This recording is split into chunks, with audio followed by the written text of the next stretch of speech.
లోకి ప్రవేశించిన అండము, ఇద్దరి కలయిక ద్వారా పిండము.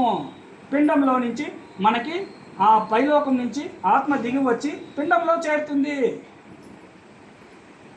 అది శిశువుగా మారి బయట వచ్చి తల్లి పేగు సంబంధం తెగి ప్రకృతితో, తల్లితో, విశ్వం మాతతో, శ్వాసతో కనెక్ట్ అవుతుంది.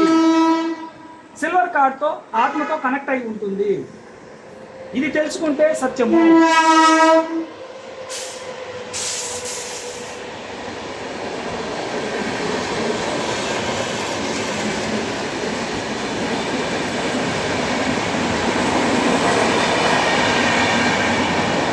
ఈ సత్యాన్ని గ్రహిస్తే మనం పైలోకం నుంచి వచ్చిన ఆత్మని తెలుస్తుంది, పంచభూతాల్లో ఉన్న ఆత్మేనని తెలుస్తుంది. పంచభూతాల్లో ఉండేది మనమే, పైలోకం నుంచి వచ్చిన ఆత్మ మనమే, తల్లిదండ్రుల్లో ఉన్న ఆత్మ మనమే, మన శరీరాన్ని తయారు చేసుకున్న అన్నపానీయాల్లో మనమే, సపరేట్గా మన శరీరాన్ని తెచ్చుకొని మన శరీరంలో ఉండేది మనమే. దీన్ని బ్రహ్మాండము అంటారు.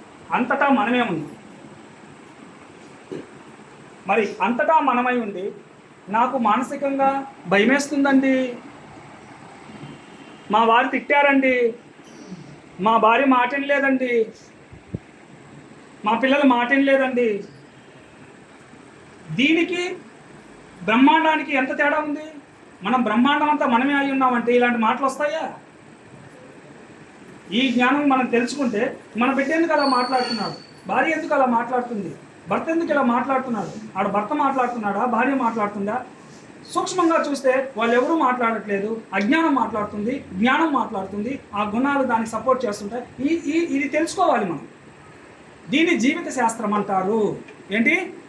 జీవిత శాస్త్రము, జీవించే విధానం ఇది. ధ్యానం అంటే జీవిత శాస్త్రం. కళ్ళు మూసుకొని కూర్చున్నాం కాదు. ఈ జీవిత శాస్త్రాన్ని ఎవరైతే కనీసం రోజు కొంచెం ఇలాంటి విషయాలు తెలిసిన వాళ్ళతో సర్జన సాంగత్యం అన్నారు దాన్ని మనం ఒకరి అనుభవాలను ఒకరు పంచుకుంటున్నాము. అలా పంచుకుంటూ సర్జన్ దొరికినప్పుడు ఏమేమి డౌట్లు ఉన్నాయో అడిగి తెలుసుకోవాలి. ఈ విషయాల్లో మనము అవగాహన కలిగి ఉంటే మీరు ఎలా ఉంటారు? మీ బిడ్డ ఏ కారణంగా జన్మ తీసుకున్నారో కూడా మీకు తెలిసిపోతుంది. మీ భార్య ఏ విధంగా, ఆమె ఏ కర్మలతో లింక్ ఉందో దానివల్ల ఎలా ఉందో తెలిసిపోతుంది. భర్త ఎందుకు అలా ఉన్నారో తెలిసిపోతుంది. అప్పుడు వాళ్ళ మీద కోపం రాదండి. వాళ్ళని ఎలా రక్షించుకోవాలి, వాళ్ళకి ఏం తెలియపరచాలి, ఏ విధంగా ఉండాలి వాళ్ళతో, అది నేర్చుకుంటాం మనం. అది నేర్చుకోవడానికి మనం వచ్చాము.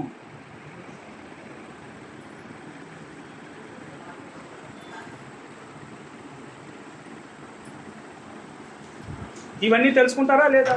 అవసరమా లేదా? ధ్యానం చేయండి, మీకు అన్నీ తెలిసిపోతాయి. ధ్యానం చేయండి, మీకు అన్నీ తెలిసిపోతాయి కాదు.